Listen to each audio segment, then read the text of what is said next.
Good morning friends. कैसे हो आप सब। हम जो हमारा टॉपिक चल रहा था नियोजित विकास की राजनीति, इसी क्रम को जारी रखते हुए इस वीडियो में हम डिस्कस करेंगे सबसे पहले नीति आयोग के बारे में। नीति आयोग की स्थापना 1 जनवरी 2015 को की गई थी। नीति का अर्थ है national institution for transforming India. National institutions for transforming India, राष्ट्रीय भारत परिवर्तन संस्थान। इसका मुख्यालय नई दिल्ली में है और इसके जो चेयरमैन यानी अध्यक्ष होते हैं वो प्रधानमंत्री पदेन रूप से होंगे। पदेन का अर्थ है कि जो भी देश का प्रधानमंत्री के पद पर होगा वो इसका अध्यक्ष होगा। अध्यक्ष के अलावा इसमें जो इसकी अन्य संरचना है उसमें उपाध्यक्ष होते हैं। नीति आयोग के पहले जो उपाध्यक्ष थे श्री अरविंद पनगड़िया जी थे और वर्तमान समय में श्री राजीव कुमार जी नीति आयोग के उपाध्यक्ष हैं। इसके अलावा इसमें एक सीईओ, चीफ एग्जीक्यूटिव ऑफिसर, मुख्य कार्यकारी अधिकारी भी होते हैं जो कि श्री अमिताभ कांत जी हैं। इसके अलावा नीति आयोग में जो सदस्य होते हैं कुछ तो स्थायी सदस्य होते हैं और कुछ अस्थायी सदस्य इसमें होते हैं।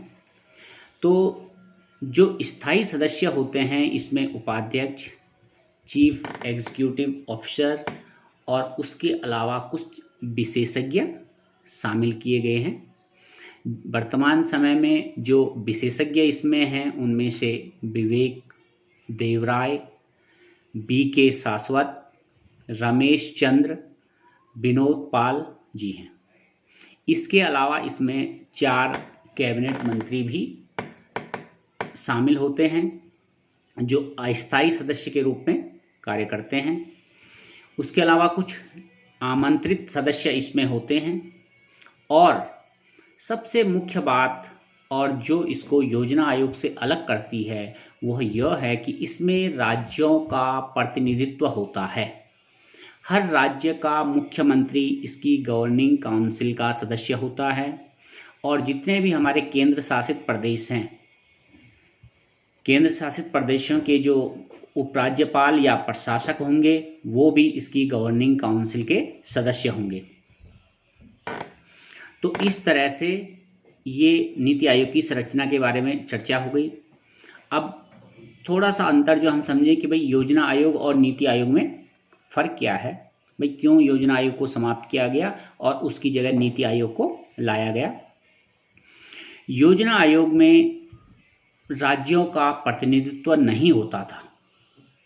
केंद्र स्तर पर योजनाएं बनाई जाएंगी, वो मंत्रालयों के बीच में धन का आवंटन करेगा प्लानिंग कमीशन, और उस हिसाब से राज्यों को वो योजनाएं लागू करनी पड़ती थी। जबकि नीति आयोग में इस तरह का कार्य नहीं है। नीति आयोग एक तरह से भारत सरकार का थिंक टैंक है। यह धन का आवंटन नहीं करता, यह केवल सलाहकारी संस्था है और इसमें राज्यों की भी भागीदारी है। जिस प्रकार योजना आयोग एक गैर संवैधानिक संस्था थी, ठीक उसी प्रकार नीति आयोग भी एक गैर संवैधानिक संस्था है। इसका संविधान में कहीं जिक्र नहीं है, ना ही इसे किसी कानून के तहत बनाया गया है। तो ना तो ये संवैधानिक संस्था है, ना सांविधिक संस्था है, यह एक कार्यकारी संस्था है। उसके बाद हम चर्चा करेंगे कि नीति आयोग के कार्य क्या क्या हैं।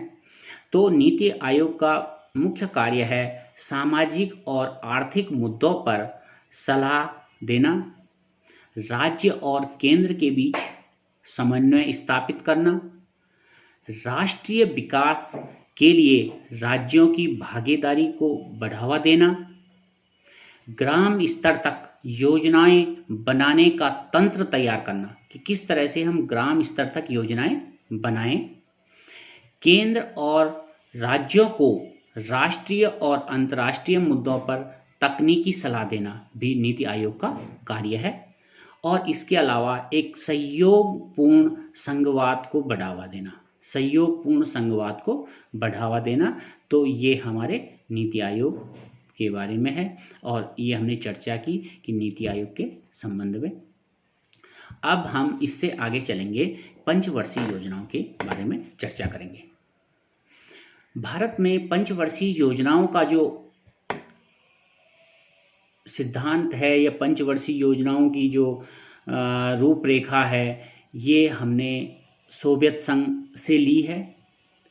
जो आपसे क्वेश्चन पूछा जाता है कि भारत में जो पंचवर्षीय योजनाओं का मॉडल है ये किस देश से लिया गया है, तो यह मॉडल हमने सोवियत संघ से लिया है।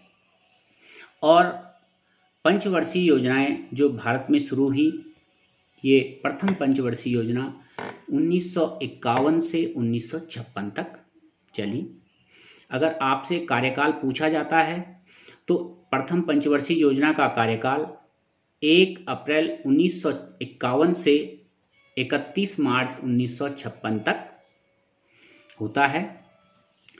लेकिन पहली पंचवर्षीय योजना का जो रूपरेखा थी वो संसद में पंडित जवाहरलाल नेहरू जी द्वारा 8 दिसंबर 1951 को पेश की गई थी।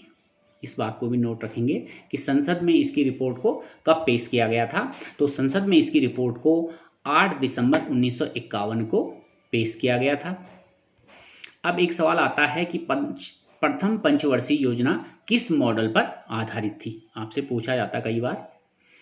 तो प्रथम पंचवर्षीय योजना हेराल्ड डोमर मॉडल पर आधारित थी। हेराल्ड डोमर मॉडल पर आधारित थी।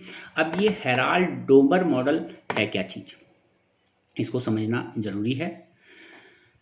हेराल्ड और डोमर ये दो अलग अलग व्यक्तियों के नाम हैं। ये दोनों प्रसिद्ध अर्थशास्त्री थे और इन्होंने एक मॉडल दिया था और इनके मॉडल के अनुसार ये था कि यदि आपको देश का विकास करना है तो उसके लिए निवेश करना बहुत जरूरी है। बिना निवेश किए आप देश का विकास नहीं कर सकते। No profit without investment. तो फिर हमारे देश की हालत उस समय इतनी सक्षम नहीं थी कि हम हर क्षेत्र में निवेश कर पाते। तो ये माना गया कि भाई पहली समस्या जो है भुखमरी की है। तो जो प्रथम पंचवर्षीय योजना का प्राथमिक क्षेत्र था वो था कृषि। ये भी आपसे पूछा जाता है कि प्रथम जो पंचवर्षीय योजना थी उसका प्राथमिक क्षेत्र क्या था, तो वो थी कृषि। कृषि क्षेत्र पर कार्य किया गया। इसी पंचवर्षीय योजना में कई बहुउद्देशीय नदी घाटी परियोजनाओं का निर्माण किया गया, जिनमें भाखड़ा नागल बांध, हीराकुंड परियोजना, दामोदर परियोजना, ये मुख्य परियोजनाएं प्रथम पंचवर्षीय योजना में ही बनाई गई। प्रथम पंचवर्षीय योजना में जो विकास का लक्ष्य रखा गया था वो 2.1% रखा गया था और जो हमें विकास हासिल हुआ वह 3.6% था, जो कि हमने जो लक्ष्य रखा था उससे काफ़ी अधिक था। और ये बहुत खुशी की बात थी क्योंकि दुनिया के अधिकतर लोग ये सोच रहे थे कि भारत जैसे देश में पंचवर्षीय योजनाओं का सफल होना मुश्किल है। लेकिन हमारी पंचवर्षीय योजना सफल रही। भले ही हमारा लक्ष्य काफ़ी कम था, लेकिन हमने जो लक्ष्य 2.1 का रखा था और हमें विकास का जो दर प्राप्त हुई वो 3.6 थी। अब इस पंचवर्षीय योजना में एक चीज़ आपसे कई बार पूछा जाता है कि भाई पंचवर्षीय योजना, प्रथम पंचवर्षीय योजना में अध्यक्ष कौन थे, तो अध्यक्ष वही होंगे जो प्रधानमंत्री होंगे। तो तत्कालीन प्रधानमंत्री श्री जवाहरलाल नेहरू जी थे। तो ये तो हो गई अध्यक्ष की बात। यदि आपसे पूछा जाए कि प्रथम पंचवर्षीय योजना में उपाध्यक्ष के पद पर कौन थे, तो इसको भी आप नोट करना जरूरी है। प्रथम पंचवर्षीय योजना में के जो उपाध्यक्ष थे वो थे श्री गुलजारी लाल नंदा जी। और दोस्तों, प्रथम पंचवर्षीय योजना के अंतर्गत ही देश में पहला IIT खड़गपुर बनाया गया था। IIT खड़गपुर देश का पहला IIT है और यह भी प्रथम पंचवर्षीय योजना में बनाया गया था।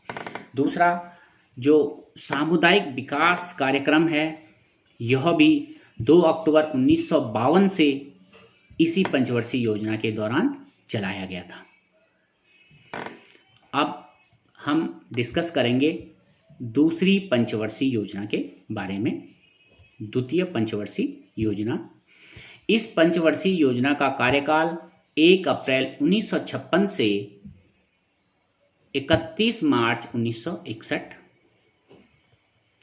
इस समय भी अध्यक्ष श्री जवाहरलाल नेहरू जी और इस समय उपाध्यक्ष थे श्री कृष्णामाचारी ये उपाध्यक्ष थे उसके।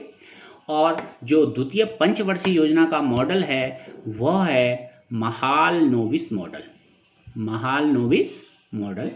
अब महालनोबिस जी भी एक अर्थशास्त्री थे। इन्होंने कहा